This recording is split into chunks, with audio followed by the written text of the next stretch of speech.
Conduit dans la justice. Jean 16, verset 8. Et quand il sera venu, il convaincra le monde en ce qui concerne le péché, la justice et le jugement. Nous avons vu comment l'Esprit y convainc concernant le péché nous permet de courir vers la cible, de ne plus rater la cible. Maintenant, comment est-ce que l'Esprit nous convainc concernant la justice? Le mot justice, c'est dikaiosune en grec, ce qui veut dire état de celui qui est comme il doit être. La justice, la condition acceptable de Dieu. Et définition, c'est intégrité, vertu, pureté de vie, droiture, pensée et action correcte. La Bible va nous dire dans Corinthiens 6, verset 19 que notre corps est le temple du Saint-Esprit, que nous ne nous appartenons pas à nous-mêmes, mais que nous appartenons à Dieu. Déjà, le fait de comprendre cela et d'accepter cela nous fait prendre conscience de la responsabilité que nous avons de vivre dans la justice, de vivre une vie digne, une vie sainte. Parce que le corps que nous avons a été prêté. C'est Dieu qui nous l'a prêté et nous devons en prendre soin. Lorsque nous voyons les temples, les églises, nous faisons de notre mieux pour que ce soit propre, pour que ce soit bien peint, que ce soit bien traité, que ce soit attrayant, à l'extérieur aussi bien qu'à l'intérieur, pour que quand les fidèles viennent, ils se sentent bien. Mais avec notre corps, est-ce que c'est le cas? C'est vrai que extérieurement, de nos jours, on met beaucoup l'accent sur l'aspect physique. On voit beaucoup de personnes qui prennent des photos, comment le maquillage est important. On montre des tutos, comment faire des maquillages hors du commun pour la vie de tous les jours, pour s'embellir.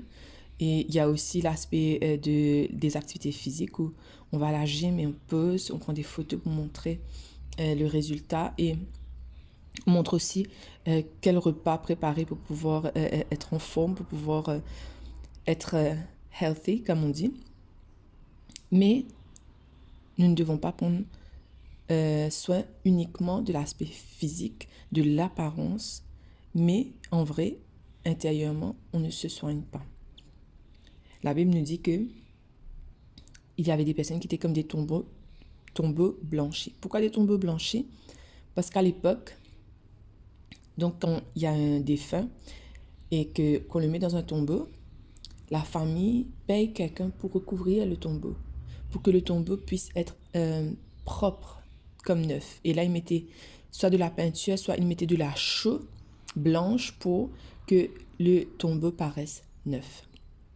Et là, Jésus va comparer ça, il va dire, vous êtes comme des tombeaux blanchis. Pourquoi comme des tombeaux blanchis? Ça veut dire que l'extérieur est propre, mais à l'intérieur, c'est rempli d'ossements.